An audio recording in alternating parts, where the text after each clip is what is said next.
안녕하세요.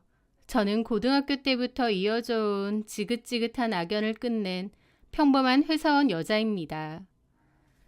그 지긋지긋한 악연은 차소영이라는 이름의 제 친구를 말합니다. 지금은 차소영이라는 이름만 들어도 치가 떨리고 지긋지긋한데요. 처음 소영이를 알게 되었을 때만 해도 저는 소영이가 너무 고맙고 심지어 꼭 은인같이 느껴지기도 했습니다. 왜냐면 저는 집안 사정으로 인해 고등학교 2학년 때 이사와 전학을 하게 되었는데요. 지역도 살던 곳에서 많이 떨어지고 학교도 달라지다 보니 너무 낯설고 적응하기 힘들었죠. 제가 성격이 좀 소심한 면도 있고 내성적이기도 하다 보니 전학 온 초반에는 친구를 잘 못 사귀었습니다. 그런 저에게 먼저 말을 걸어준 게 소영이었어요. 저한테 어디 사느냐, 원래 있던 학교는 어디였느냐, 전학은 왜 온 거냐 등등 이것저것 관심 있게 물어봐 주었는데 낯선 곳에서 적응도 못하던 저는 그런 소영이의 관심이 너무 고마웠습니다. 그렇게 저는 소영이와 이런저런 대화를 하다가 친해지게 되었고 그것을 계기로 다른 친구들하고도 잘 지내게 되면서 학교 적응을 하기 시작했어요. 학교에 조금 적응을 하고 나서 보니 알겠더라고요. 소영이는 원래 반에서 친한 친구가 별로 없는 애라는 것을요. 왕따라거나 그런 것까진 아닌데 그렇다고 친하게 잘 지내는 무리나 친구들도 없는 것 같았습니다. 그러니까 소영이도 외롭던 차에 마침 전학 온 저랑 친해지고 싶었던 것 같아요. 어찌됐든 제 입장에선 외롭고 낯설어하는 저에게 먼저 말 걸어주고 이것저것 알려준 친구다 보니 소영이에게 너무 고마웠고 계속 잘 지내고 싶었습니다. 사는 동네도 같았고요. 그런데 시간이 흐르니 다른 친구들이 저에게 소영이랑 왜 친하게 지내느냐고 묻더라고요. 미래야, 근데 너 소영이랑 친하잖아. 소영이랑 잘 맞아? 괜찮은데? 왜? 아니, 소영이 원래 너 전학 오기 전까진 반에서 좀 은따였거든. 은따? 은근히 따돌림 당했었다고? 소영이가 왜? 왜긴, 걔 성격 너무 이상하니까 그렇지. 소영이가 성격이 이상해? 나는 잘 모르겠는데. 네가 다 안 겪어봐서 그래. 걔 가만 보면 좀 너무 이기적이고 지밖에 모르지 않아? 말도 좀 기분 나쁘게 잘하고 또 이간질도 잘한대. 그런 거 소문나서 친구 없는 거잖아. 소영이가? 저는 의외더라고요. 제가 보는 소영이는 그냥 평범하고 수다스러운 친구인데 사실은 성격 이상하고 이간질 잘한다고 반 친구들이 별로 안 좋아한다는 겁니다.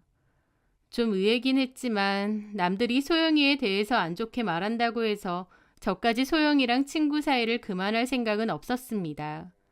저도 의리가 있지. 저 외로울 때 먼저 말 걸어주고 친해진 친구인데 주변에서 안 좋게 좀 말한다고 당장 멀어질 순 없는 거잖아요. 그래서 저는 여전히 소영이랑도 잘 지내고 다른 친구들하고도 잘 지냈는데요. 언젠가부터 다른 친구들이 저까지 좀 안 좋게 생각하는 것 같더라고요. 물론 그것도 나중에 알고 보니 소영이가 걔네들한테 제 뒷담과 이간질을 엄청 해서였지만요. 지금 생각해보면 소영이는 저를 이용해서 다른 친구들이랑 친해지고 싶어 했고 또 한편으론 제가 다른 친구들하고 너무 친해지는 것을 경계했던 것 같아요. 그래서 제가 하지도 않은 말을 전하고 이간질을 시키면서 다른 친구들과의 관계도 망치려고 했던 거죠.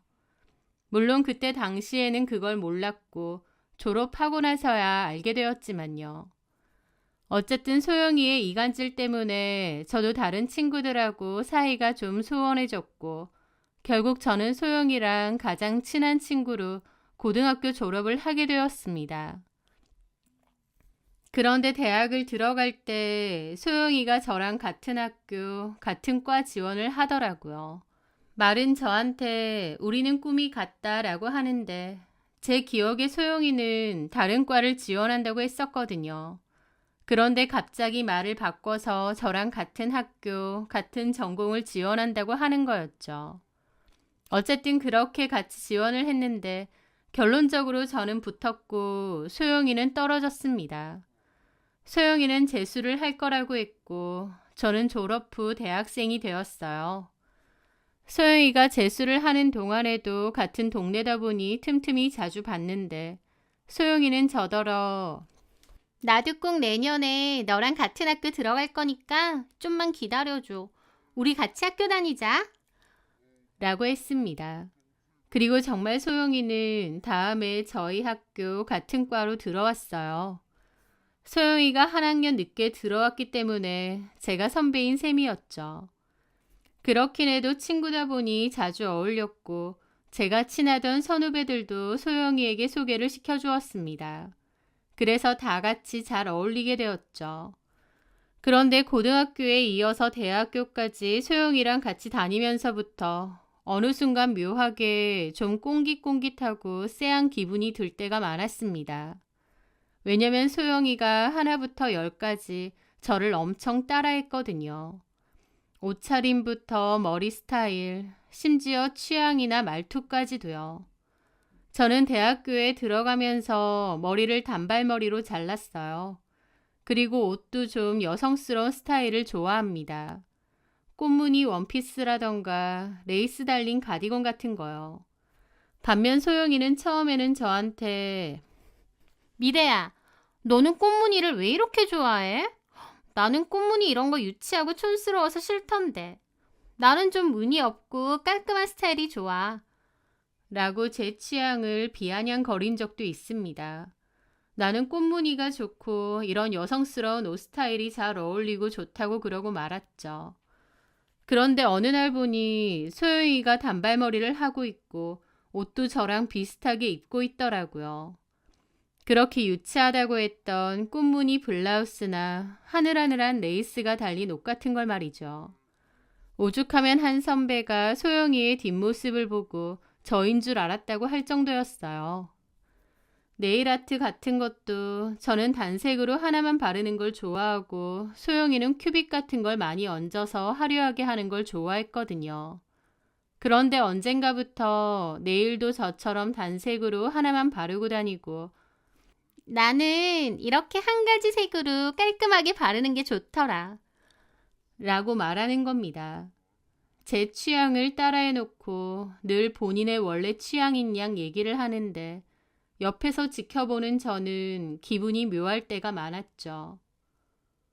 제가 하루는 연분홍색 후드를 입고 있었는데 저보고 참 알록달록한 거 좋아해 비아냥하더니 얼마 뒤에는 똑같은 후드티를 입고 다니는 거예요. 그래서 제가 이 옷 내 거랑 똑같네? 그랬더니 갑자기 막 호들갑을 떨면서 어? 너도 이거 있어? 이 옷 가지고 있는 사람 왜 이렇게 많아? 입고 다니기 창피하게. 막 그럽니다. 자기 입으로 제 옷 색깔 유치하다고 해놓고 뒤에서는 똑같이 따라 사고 또 제가 그 얘기를 하면 자기는 원래 있었던 거라고 우기는 거예요. 옷뿐만 아니라 취향도 그렇습니다.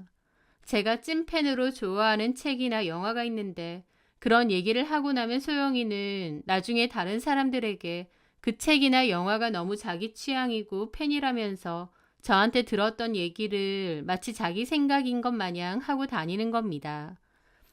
그렇게 저를 따라한다는 걸 알았는데 초반까지는 별 생각 없었습니다. 왜냐면 주위에서 누가 뭘 했는데 그게 좋아 보이면 따라하고 싶을 수도 있잖아요. 소영이랑 저는 가장 친한 친구니까 친구끼리 서로 취향 같은 게 닮아갈 수도 있다고 생각했습니다. 그리고 또 한편으론 내가 하는 게 소영이 눈에는 예쁘고 좋아 보이나 싶어서 오히려 긍정적으로 생각했어요. 하지만 그게 너무 반복되다 보니 슬슬 저도 불쾌해지더라고요. 게다가 나중에는 오히려 마치 제가 자기 스타일을 뺏어한다는 식으로까지 얘기하니 너무 기분이 나빴습니다. 다른 사람들 있는 데서 일부러 저한테 미래야, 근데 너 방학 때 염색하고 온 거, 그거 내가 염색한 거 보고 예뻐서 따라한 거야? 내가 한 게 예뻐 보였어? 라고 하는 겁니다. 어처구니가 없었죠. 그 색깔로 염색도 제가 먼저 한 거였고 소영이가 보고 나중에 따라한 거거든요. 그런데 꼭 주변의 말은 제가 자기를 따라하는 것처럼 얘기하고 다니는 겁니다. 게다가 은근히 주변 사람들에게 제가 자기를 따라하는 것 같아서 스트레스 받는다고까지 얘기를 하고 다녔다는 거예요. 이게 참 별거 아닌 것 같아 보이면서도 당해보면 은근히 사람 미치게 만들더라고요. 제 모든 것을 작정이나 한 듯 다 따라하는 것도 황당한데 심지어 다른 사람한테는 제가 따라쟁이인 양 얘기를 하고 다닌다니까요. 저는 너무 기분 나빠서 참고 참다가 결국 소영이에게 말을 했었습니다. 옷이나 머리 스타일도 그렇고 취향 같은 것까지 왜 내가 하는 것을 다 따라하느냐고 물었죠. 그랬더니 소영이는 몹시 기분 나빠하면서 내가 뭘 너를 따라해? 너 말 웃기게 한다. 아니, 옷도 너는 원래 이런 스타일 유치해서 싫어한다고 했잖아. 근데 요즘 보면 나랑 너무 비슷한 스타일로 입어. 참나. 미래야, 네가 무슨 연예인이야? 유명한 셀럽이라도 돼? 내가 뭐 때문에 너를 따라하겠어. 옷을 네가 직접 만들어서 입고 다니는 것도 아니고 너도 결국 인터넷이나 백화점 가서 사는 거잖아. 그냥 기성품 사는 건데 그게 어떻게 너를 따라하는 거야? 그냥 있는 거 사는 것뿐인데. 너 그거 너무 자의식 과잉 아니니? 하는데 확 민망하더라고요. 한두 개 가지고 말하는 것도 아니고 여태까지 지켜보다가 말한 건데 저런 식으로 무언을 주듯 말하는 겁니다. 네가 뭐길래 내가 따라하겠냐는 식으로요. 저는 기가 막히더라고요. 내가 한두 번이면 말도 안 해. 지금 네 가방을 봐. 그 가방 안에 든 쿠션 팩트, 지갑까지 나랑 똑같아. 게다가 그 가방도 나랑 색깔만 다르지 디자인 비슷하고. 그러니까 소영이가 그러더라고요. 네가 이렇게 말하니까 나도 말인데 너야말로 왜 내가 하는 거 다 따라해? 그러는 겁니다. 뭐라고? 내가 언제 널 따라했어? 네가 지금 말하잖아. 화장품, 지갑. 야, 이거 다 내가 먼저 산 거잖아. 아닌데? 내가 먼저 샀는데? 그리고 다른 선후배들도 얘기해. 가만 보면 미래가 소영이 너무 따라한다고. 소영이가 하는 게 다 좋아 보이나 보다 그러던데? 나도 너한테 그만 좀 따라하라고 말할까 하다 안 한 거거든? 라는데 저는 기가 막히더라고요. 그러면서 한편으론 갑자기 소영이가 무섭기도 한 겁니다. 제 모든 것을 다 따라해놓고 오히려 저보고 왜 따라하느냐고 몰아붙이는 데다 자기가 먼저 했다면서 눈 하나 깜빡하지 않고 거짓말을 하는데 불쾌하다 못해 소영이가 무섭더라고요. 그리고 그제서야 알겠더라고요. 고등학교 때 친구들이 저에게 소영이랑 너무 친하게 지내지 말라고 소영이 성격 이상하다고 했던 말이요. 저는 소영이가 이상하게 느껴졌고 얘랑 이렇게 가까이 지내는 게 좋지 않겠다는 판단이 들었습니다. 하지만 학교도 같이 다니고 같이 엮여 있는 사람도 많았기에 따로 지내기에는 불편함이 많았어요. 학년은 달라도 교양 수업 같은 건 같이 듣는 수업도 많았고 같이 친한 선후배들도 많았고요. 그쯤 되니 소영이랑 멀어지고 싶어도 상황상 그게 좀 어렵겠더라고요. 그런데 마침 좋은 기회가 생겼습니다. 제가 영어를 많이 못해서 어학 공부도 해야 했는데 마침 아는 친척분의 소개로 좀 저렴하게 어학연수를 갔다 올 수 있게 된 거였어요. 저는 어학연수를 갔다 오기로 하고 그에 필요한 돈을 벌기 위해 학교 휴학을 하기로 했습니다. 반년 정도는 아르바이트를 하기로 했고 1년 동안 어학연수를 가기로 한 거죠. 마침 소영이랑 껄끄럽기도 했는데 가고 싶었던 어학연수의 기회가 생겼다 보니 부모님과 상의해서 바로 휴학을 했습니다. 그맘때 소영이랑 사이가 그닥 좋지는 않아서 휴학에 관해서 구체적으로 얘기는 안 했었어요. 그런데 제가 다음 학기 휴학을 했다는 걸 알게 된 소영이가 연락이 와서 왜 자기한테 말도 안 하고 휴학을 하느냐 어쩌냐 하더군요. 저는 소영이에게 정이 좀 떨어진 상태여서 그냥 그렇게 됐다고 그동안 잘 지내라고 하고 말았습니다. 그 후로 저는 어학연 수비를 벌기 위해 반년 정도 아르바이트를 했는데 소영이가 자주 연락이 왔어요. 하지만 저는 이런저런 핑계를 대며 자연스럽게 거리를 두고 멀어지려 했습니다. 그렇게 저는 아르바이트를 끝낸 후 어학연수를 1년간 다녀왔어요. 가 있는 동안 여행도 많이 다니고 영어 공부도 열심히 했습니다. 그리고 반년은 다시 아르바이트를 해서 등록금 모으고 복학을 했습니다. 2년간 휴학을 한 셈이지만 저에게는 중요하고 뜻깊은 시간이었죠. 저는 3학년으로 돌아왔고 소영이는 그 사이에 졸업을 했습니다. 돌아오고 난 뒤 전처럼 가깝게는 안 지내고 이런저런 연락 정도는 주고받고 안부 정도 물으며 지냈죠. 저도 예전에는 소영이에 대해서 기분 나쁜 게 많았는데 2년이란 시간이 흐르기도 했고 또 떨어져서 지내다 보니 예전에 그 안 좋았던 마음들이 많이 희석되더라고요. 또 한편으론 나도 그때 너무 어렸구나. 옷 따라 입는 거 그게 뭐라고 나도 너무 예민하게 굴었나 보다 싶어서 지난날의 제 행동이 좀 민망하기도 했습니다. 그러면서 다시 소영이와 관계가 풀어지면서 연락을 종종 주고받고 한 번씩 다 같이 보기도 하는 사이가 됐죠. 저는 복학 후 열심히 공부를 했고 다행히 졸업 전에 지금의 회사로 조기 취업을 하게 되었습니다. 제가 원했던 회사였고 오랫동안 목표로 해왔던 직장이었기 때문에 더더욱 기뻤어요. 소영이는 대학 졸업 후 전공을 살리지 않고 네일 아트를 배운 뒤 네일샵을 차려서 운영을 했어요. 사실 애초에 소영이는 저희과 전공 공부에 관심이 없었습니다. 제가 간 전공을 따라온 거다 보니 학교 다니는 내내 성적도 안 좋고 전공 공부에 흥미도 없었거든요. 그래서 졸업 후에 전공을 살리지 않고 바로 다른 일을 한 거였죠.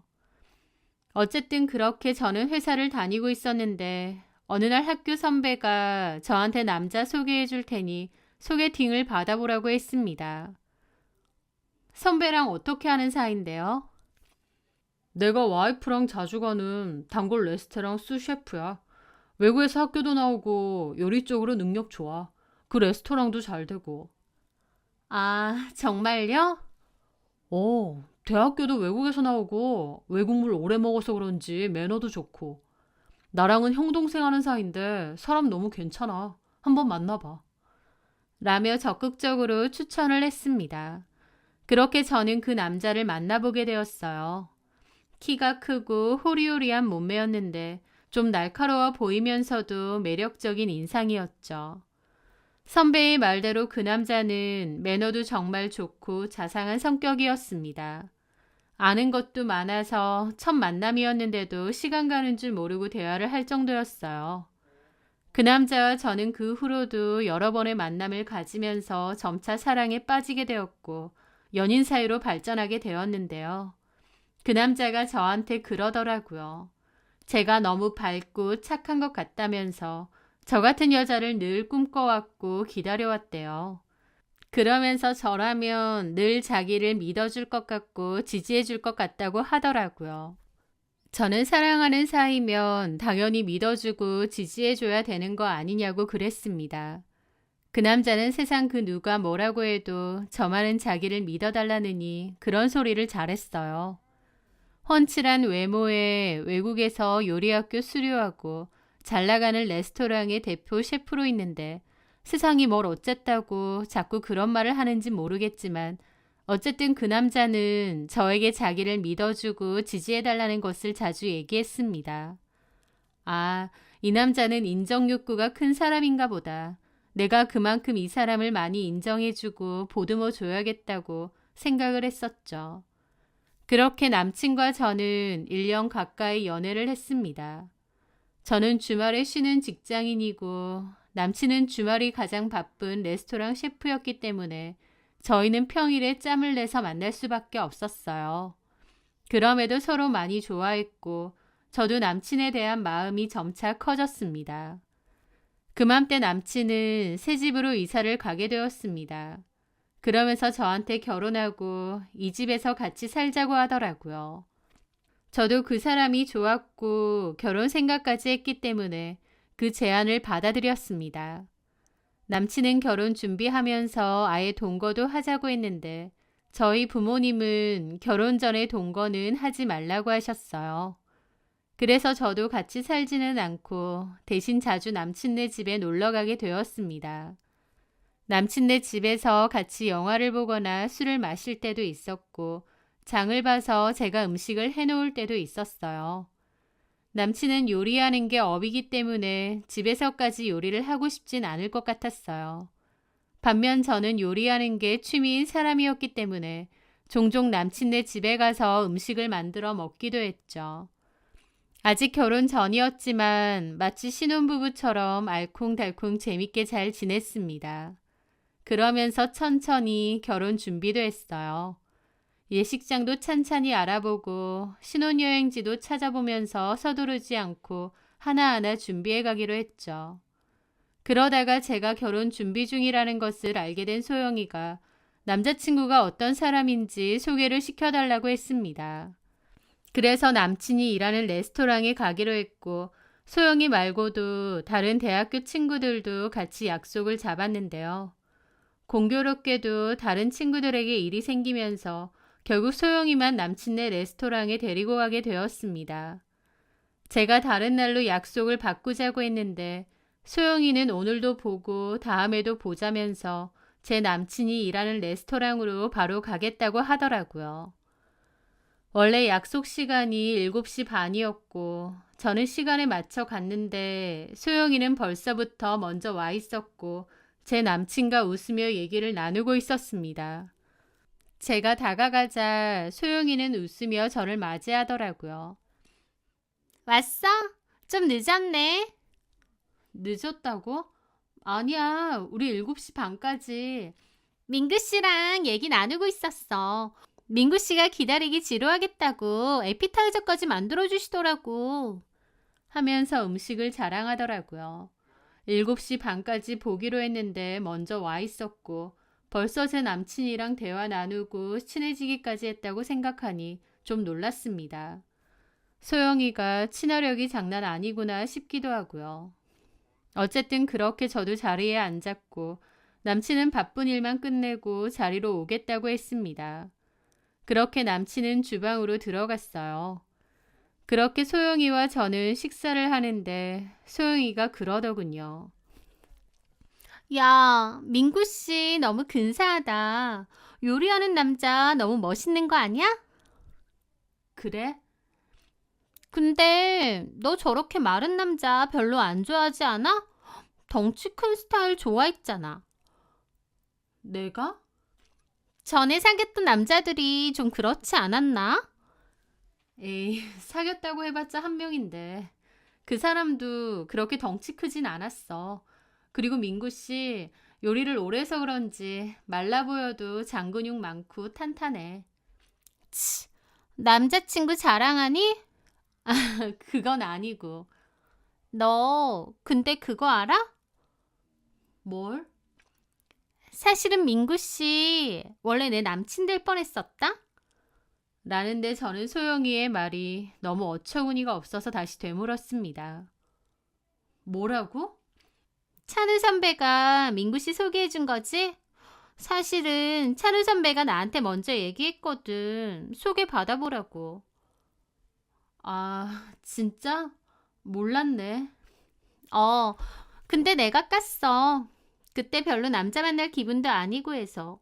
내가 까니까 어쩔 수 없이 대타로 너 소개시켜 준 거잖아. 아예 몰랐지. 만약 내가 그때 그냥 소개 받았더라면 어쩌면 민구 씨랑 나랑 잘 됐을지도 모르겠다. 라는데 듣는 저는 불쾌할 수밖에 없는 말이었습니다. 자기 소개팅이었는데 제가 대타였다고 하고 제 남친이랑 원래 자기가 잘 될 뻔했다고 하는데 제 기분이 좋을 리가 없었죠. 얘 진짜 여전하구나 싶더라고요. 그렇게 제가 표정을 고치니 소영이가 그러는 겁니다. 왜 그래? 내 말 혹시 기분 나빴어? 라길래 저도 대놓고 그랬습니다. 솔직히 내가 듣기에 좋은 말은 아니지. 그것도 내 남자친구 소개시켜준다고 만든 이런 자리에선 더더욱. 뭘 그렇게 정색을 해, 무한하게. 나는 그냥 그런 비하인드 스토리가 있었다 그 말이지. 근데 소영아, 설령 그런 일이 있었다 한들 굳이 얘기할 필요는 없는 것 같아. 그리고 만약 내가 아니랑 너랑 소개팅을 했어도 꼭 잘 됐을 거란 보장이 어디 있니? 나랑 민구 씨가 인연이니까 잘 된 거고 결혼 이야기도 오가는 거지. 저도 그때는 기분 나빠서 저렇게 말했습니다. 그러자 소영이의 표정도 싹 굳더라고요. 그야 그렇지. 너랑 민구 씨가 인연이니까 잘 된 거겠지. 근데 내 말은 원래는 나도 민구 씨랑 소개팅 할 뻔했다. 그냥 그것뿐이야. 또 사람 일 모르는 건데 어쩌면 소개팅 했었으면 잘 됐을 수도 있는 거고.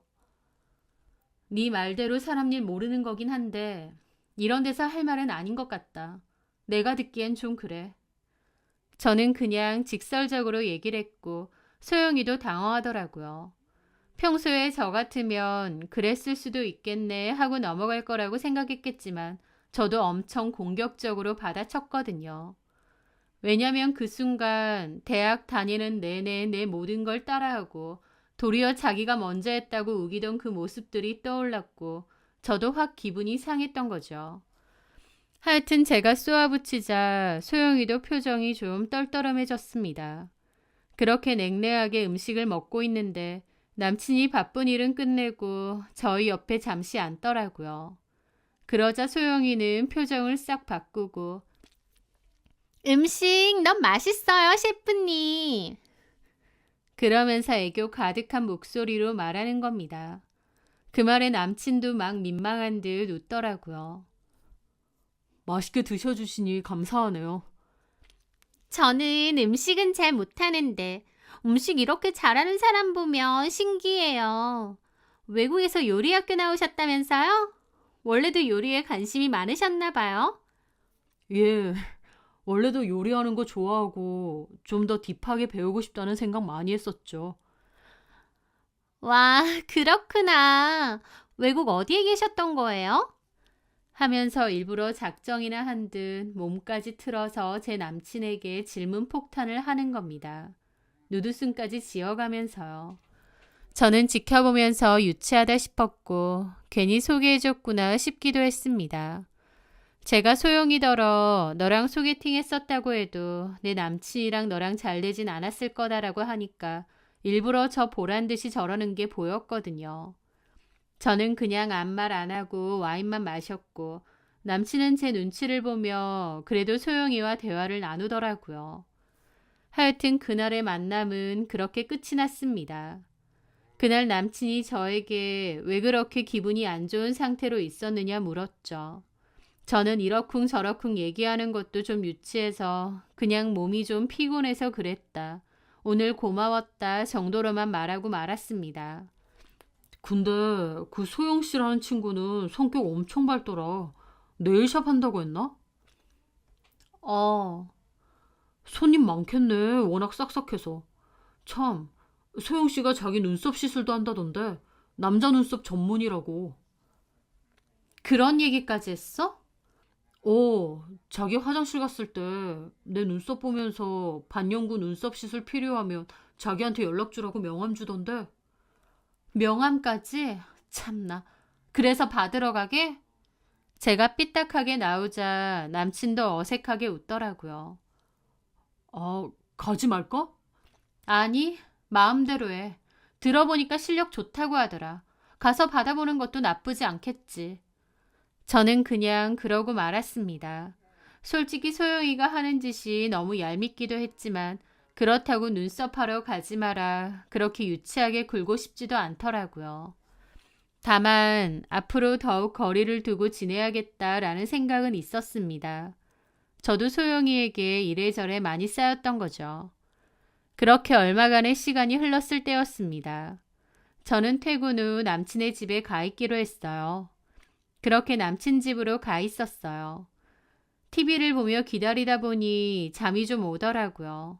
최근에 야근을 많이 했더니 피곤이 쌓인 것 같았죠. 남친은 1시간 정도 뒤에 올 거기 때문에 그 전에 베개 가지고 와 소파에서 한숨 자야겠다고 생각하면서 방으로 들어가 베개를 챙겼습니다.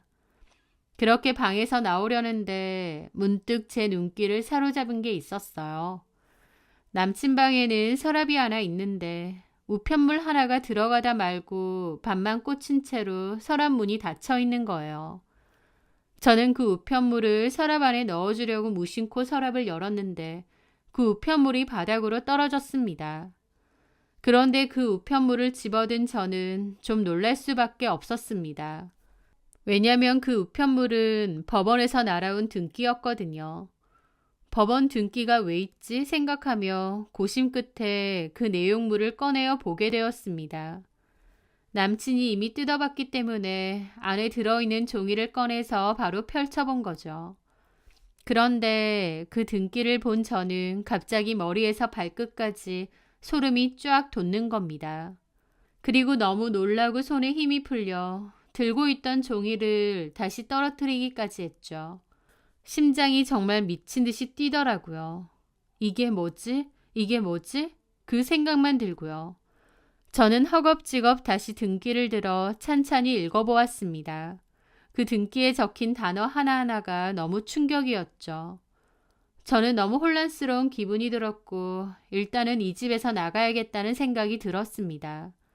그래서 그 등기를 서랍에 넣어두고 나가려다가 다시 돌아와 폰으로 등기 내용을 찍었어요. 혹시나 해서요. 그리고 가방을 챙겨 다급하게 남친 집을 빠져나왔습니다. 그렇게 집으로 돌아왔고 아까 찍어온 등기 내용을 보고 또 봤습니다. 다시 봐도 너무 충격이었고 믿을 수가 없었어요. 남친은 저에게 전화를 했어요. 집에 왔는데 제가 없으니 전화를 하는 것 같았죠. 하지만 저는 너무 혼란스러워서 전화를 받을 경황도 없었습니다. 그래서 전화도 톡도 다 무시했습니다. 눈앞이 컴컴하더라고요. 어떻게 이런 일이 다 있나 싶고요. 그 후로 그 등기에 대해서 개인적으로 좀 알아보고 난 뒤 남친과 헤어짐을 결심했습니다. 다만 등기를 받네 어쩌네 그런 얘기까진 안 해야겠다고 생각했어요. 그냥 조용히 헤어져야겠다고 마음먹었죠. 그러면서 그 사이에 남친 연락을 모조리 피했었습니다. 남친과 헤어질 결심은 했는데 문제없이 헤어질 방법을 고민했죠. 요즘 말로 안전이별을 해야겠다는 생각이 든 겁니다. 어떤 핑계를 대고 안전이별을 해야 할까 그 생각을 하며 저는 한동안 남친의 연락에 잠수를 탔습니다. 그런데 그 와중에 이걸 고맙다고 해야 할지 뭔지 모르겠는데요. 남친 쪽에서 먼저 헤어지자고 톡이 왔습니다. 이렇게요. 갑자기 잠수 타고 연락 끊고 왜 이러는지 모르겠는데 너 진짜 최악이다. 문제가 있으면 말을 하고 풀 생각을 해야지. 이런 식으로 잠수 타면 그만이야? 나는 네가 최고의 여자라고 생각했는데 이제 와서 보니 아니야. 너는 최악 중에 최악이고 비겁하고 이기적이고 너밖에 모르는 인간인 것 같다. 다른 남자 생겨서 이러는 건지 뭔지 모르겠지만 그만 만나자. 나도 너 같은 여자는 딱 질색이니까. 라고요. 남친이 먼저 저에게 이별을 고한 겁니다. 그 이별톡을 받아드는데 제 속에서는 두 가지 감정이 확 올라오더라고요. 하나는 너무 다행이다. 어쨌든 이렇게라도 끝났구나였고 또 하나는 지 잘못은 생각도 안 하고 나만 원망하는구나 싶어서 기가 막히기도 했죠. 저는 그 톡에 알겠다고 답장을 하려다가 그것도 말았습니다. 그냥 계속 잠수를 타는 게 낫지. 괜히 어설프게 답을 하면 더 대화가 길어질지도 모른다는 생각이 들었거든요. 그렇게 저는 결혼까지 생각했던 그 남자와 하루아침에 헤어지게 되었습니다. 그 일은 너무 충격이라 아무에게도 말도 못하고 가슴속에 품어두었죠. 그런데 그 일이 있고 한 달 정도 지났을 무렵이었습니다. 제 대학 친구가 저한테 황당한 소식을 전해주더라고요. 야, 미래야. 이게 어떻게 된 거야? 왜? 너랑 헤어졌다는 전 남친 말이야. 그 셰프 한다는. 어, 그 남자랑 소영이랑 결혼한다던데? 뭐라고? 저는 너무 황당해서 입이 떡 벌어지더라고요. 갑자기 제 전남친과 소영이가 결혼을 한다며 SNS에 반지 사진 올리고 웨딩 촬영 사진까지 올리고 결혼식 날짜까지 올려놨다는 겁니다. 저랑 헤어진 지 불과 한 달밖에 안 됐는데 말이에요. 그렇단 말인즉슨 그 전에도 전남친과 소영이가 연락을 주고 받았다는 거잖아요. 저랑 만나고 있을 때도요. 너무 기막힌 일이라 말도 안 나오더라고요. 친구들은 소영이가 네 남친을 뺏은 거냐고, 그래서 네 결혼이 엎어진 거냐고 물었습니다. 저는 그 이유 때문은 아닌데 시기를 보니 둘이서 바람핀 건 맞는 것 같다고 그랬죠. 어처구니가 없더라고요.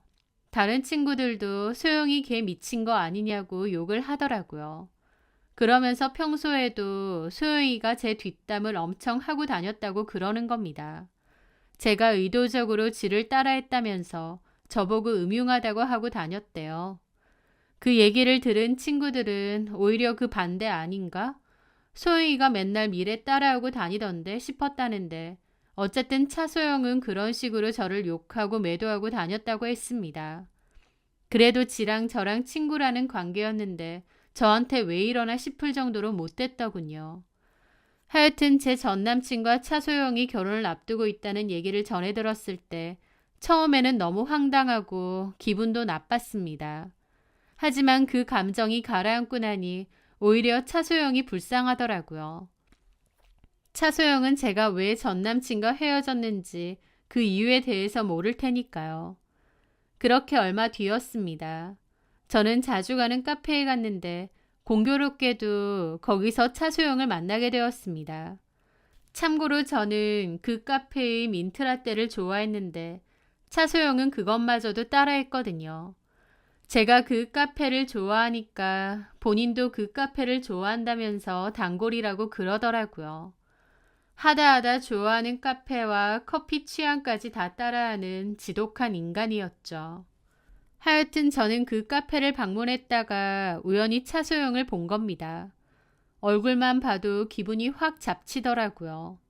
그렇게 쌩까고 커피 주문은 앉아있는데 제자리로 오는 겁니다.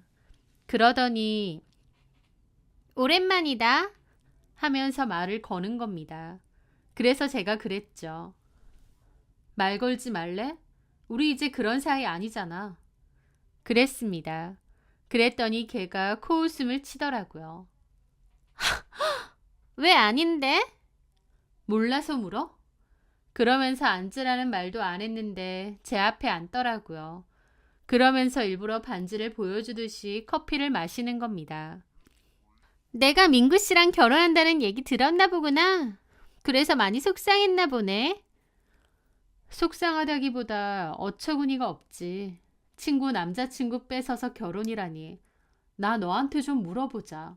너 왜 그렇게 하나부터 열까지 내 거 다 베끼고 따라하고 훔치고 싶어해? 예전에는 옷이며 화장품이며 음악 듣는 취향까지 따라하더니 이제는 남자까지 뺏고 싶디? 너 나한테 왜 그러는 거야 정말? 그 말에 차소영은 찔리기라도 한 듯 더 크게 웃더라고요. 미래야, 정신 좀 차려. 너 그거 도끼병이야. 네가 뭔데 내가 너를 따라하겠어? 그러니까 내 말이. 내가 뭐라고 나를 자꾸 따라하냐고. 너는 네 게 없니? 너도 네가 좋아하는 거 즐기는 거, 네 취향 그런 게 있을 거 아니야. 근데 왜 자꾸 나를 따라하다 못해. 이제는 남의 약혼남까지 뺏느냐고. 너 그거 정신병이야. 정신병?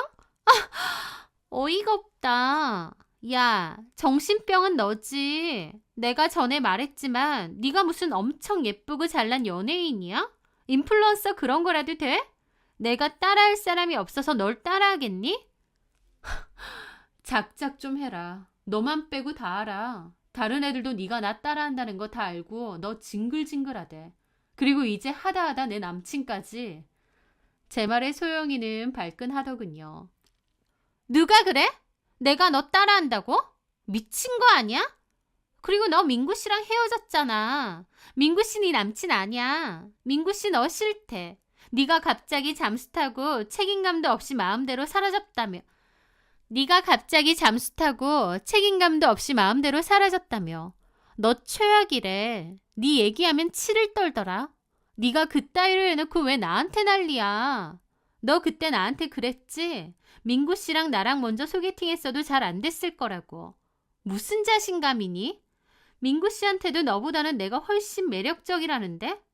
그리고 말이 나와서 말인데 민구 씨랑 너랑 헤어지자고 카톡 보냈다는데 너 왜 그거 답장도 안 해? 민구 씨한테 무슨 미련이라도 남았니? 그런 거라면 그만해.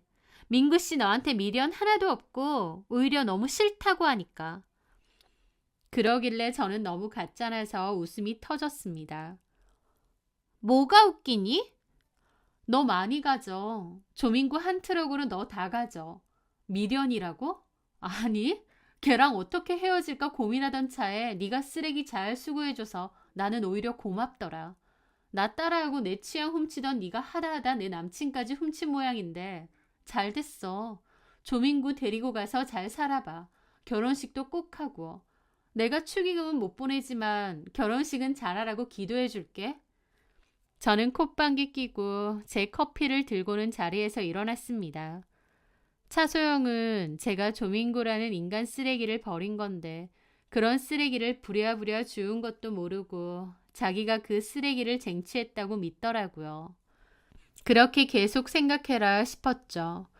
그렇게 시간이 흘렀고 그 둘은 예정대로 결혼도 했습니다. 주위 친구들은 저를 걱정했지만 저는 아무렇지도 않았어요. 그리고 반년도 안 돼서 그 소식을 들었습니다. 차소영이랑 조민구랑 벌써 이혼 얘기 오가는데 조민구가 이혼 안 해준다고 버티니까 차소영이 가게까지 닫고 집 나가서 야반도주 했다는 얘기를 말이죠. 그 얘기를 들었을 때 차소영도 그 사실을 다 알았나 보다 싶더라고요. 그 등기의 비밀을요. 제가 조민구 집에서 봤던 그 등기에 뭐라고 적혀 있었느냐면요. 바로 성폭력 범죄의 처벌 등에 관한 특례법 위반이라고 적혀 있었습니다. 제 구남친인 조민구는 과거에 성폭력으로 처벌을 받았던 무려 범죄 전과가 있는 성범죄자였던 거예요. 제가 그때 찍어온 등기 사진으로 추후에 알아보니 성범죄자들은 신상 정보를 관할 관청에 등록해야 되고 정보가 변경되면 변경 내용을 무조건 신고해야 된다고 하는데요. 그걸 제대로 이행하지 않아서 벌금이 나온 거였습니다. 게다가 알아보니 단순 성매매나 가벼운 통매운 같은 걸로는 신상정보 공개 명령까지는 잘 안 나온다고 하더라고요. 한마디로 제 구남친이었던 조민구는 꽤 심각한 수준의 성범죄를 저질렀던 성범죄자였던 것이죠. 서로 사랑하고 결혼까지 약속했던 건실한 약혼남이 사실은 중대한 범죄를 저지른 성범죄자였다니요. 그게 얼마나 충격적인 일인가요? 저는 그 사실을 알고 나서 바로 헤어짐을 생각했는데 동시에 이런 무서운 인간하고 무사히 헤어질 수 있을까 안전 이별까지 걱정해야 했던 겁니다. 저한테 해코지할 수도 있으니까요. 그런데 알고 보니 조민구는 차소영이랑 이미 바람을 피고 있던 관계였던 거죠. 아마 그 둘은 제가 차소영에게 조민구를 인사시켜줬을 때 그러면서 눈썹 시술을 받니 어쩌니 할 때부터 눈이 맞았던 것 같아요. 차소영은 저한테서 조민구를 뺏었다고 생각하겠지만 아니요. 제가 버린 쓰레기를 좋다고 가져간 거였습니다. 쓰레기도 보통 쓰레기가 아닌데 말이죠. 하여튼 둘은 결혼하고 반년도 안 돼서 이혼 얘기 오가고 그 사실이 조민구네 가게에까지 알려지면서 조민구도 일하던 레스토랑에서 쫓겨났다고 했습니다. 그러면서 차소영은 이혼 요구하는데 조민구가 이혼 못한다고 버티니까 결국 야반도주까지 했다고 하고요. 제 예상보다 빨리 알아차리고 도망갔구나 싶더라고요. 그 후로는 어떻게 됐는지 모르겠습니다. 저는 차소영하고도 완전히 인연을 끊었고 더 이상의 소식도 못 들었거든요. 고등학교 때 전학 와서 낯설어하던 저에게 말을 걸어준 차소영. 그때의 그 고마움으로 인연을 이어갔는데 어쩌면 그때부터 차소영은 저를 이용했던 것 같기도 합니다. 저를 왜 따라하느냐고 거품 물고 난리쳤지만 이상하리 많지 제 모든 것을 따라하고 훔치고 싶어 했던 차소영. 하다하다 제 인생까지 훔치고 싶어 했던 것 같은 소름 끼치는 인간이었죠. 더불어 성범죄자라는 엄청난 사실을 숨기고 결혼하려 했었던 조민구. 진짜 생각할수록 너무 소름 끼칩니다. 차소영은 제 것 따라하다가 제가 버린 쓰레기까지 잘 수거해줬고 덕분에 안전 이별했으니 이걸 고맙다고 해야 될지도 모르겠네요. 차소영과 조민구 생각만 해도 진짜 신물나는 악연들인 것 같고 살면서 다시는 그 어떤 일로도 마주하고 싶지 않네요. 저도 사람 보는 눈을 좀 더 키워야 될 것 같습니다. 제 사연 들어주셔서 감사합니다.